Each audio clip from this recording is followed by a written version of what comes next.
কেন আমরা পুরি পনির সবজি তড়কা আমরা সব খাইতেছিলি আমি নুনু রমেশ আর রোশন।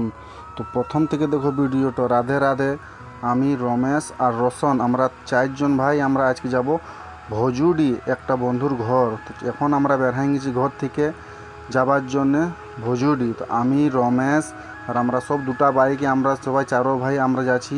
এইটা হচ্ছে গড়গাঁ বটে, এটা গড়গাঁ যেটা আমাদের নদীর ধারের গাঁ বটে না, গড়গাঁ। এই গড়গাঁ হয়ে আমরা যাচ্ছি।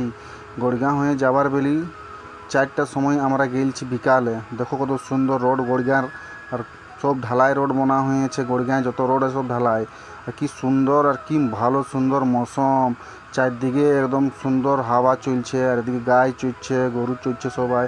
আর আমি আর রোশন একটা বাইকে আছি, আর নুনু আর রমেশ একটা বাইকে আছে। তো সবাই আমরা যাচ্ছি বাইকে। দেখো কত সুন্দর মৌসুম, আর এইদিকে যাবার সময় কি সুন্দর হাওয়া আর কি সুন্দর।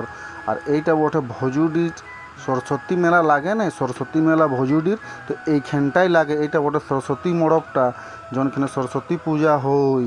এটা হর বছর হয় কিনা সরস্বতী পূজা। তো কেউ যদি গেলছো তো জরুর বলবে কমেন্টে সরস্বতী পূজার কেমন লাগে এইখানে। তো আমরা যাচ্ছি এখন আমাদের বন্ধুর ঘর। তো এখন কিছু দূর আগুটাই বন্ধুর ঘর আছে। এই বেটি আমরা আমাদের বন্ধুর ঘর পৌঁছে গিয়েছি মোটামুটি কাছাকাছি। তো দেখো এই বন্ধুটারই ঘর বটে রোহিত, ইয়ার নাম বটে রোহিত। ইয়ার একটা দিদা এক্সপায়ার করেছে, তো আজ বটে ভোজ। তো আমরা এইখানে এসেছি ভজুডি। তো এসে গেলে দেখো ইয়ার নাম বটে রোহিত, ইয়ার দিদা এক্সপায়ার করেছে। তো আমরাকে ইনভাইট করেছিল ভোজ খাইতে। তো আমরা ভোজ খেতে এসেছি আমরা ভজুডি। দেখছো কেমন মাস্টার তাও দিচ্ছে, বলছে আমি সিংহম বটি সিংহম। তো আমরা সব কিছু হাসি মজা হলো, তারপরে আমরা গেলি ওইদিকে। তো দেখো এটাই ওর দিদা ছিল যে এক্সপায়ার করেছিল। তো আমরা ওইখানে নমতম করলি। তারপরে বলছে ভাই বিকালে ঢের লেট হয়ে গেছে, তোরা জলদি করে খাবার দাবার খেয়ে এলে। তো আমরা সবাই বসে গেছি খাবার খাইতে। দেখো সবাই রোশন রমেশ আমি একটা বন্ধু আমরা সবাই খাবার খাচ্ছি। এইবার কেন 5টা হয়ে গেছিলো সন্ধ্যা বেল যেতে যেতে আমরা খাবার দাবার খাই নিলি। বহুত সুন্দর খাবার দাবার খাবার পর আমরা ওইখানে এবার বেড়াই নিয়েছি এবার ঘর যাওয়ার জন্য। তো এই রোহিয়ার নাম ওটা রোহিত, তোমরা জানছোই।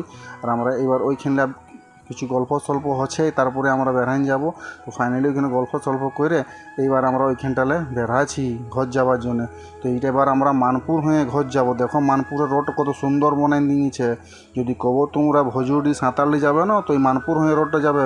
একদম সুন্দর রোডটা বানাই দিয়েছে, একদম ভজুডি পুল তক্ক। দেখো কত সুন্দর রোড, কত সুন্দর হাওয়া চলছে, মৌসুম ঠান্ডা ঠান্ডা, কি দারুণ লাগছে।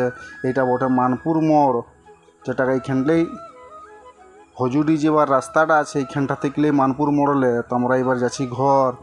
তো ঘরে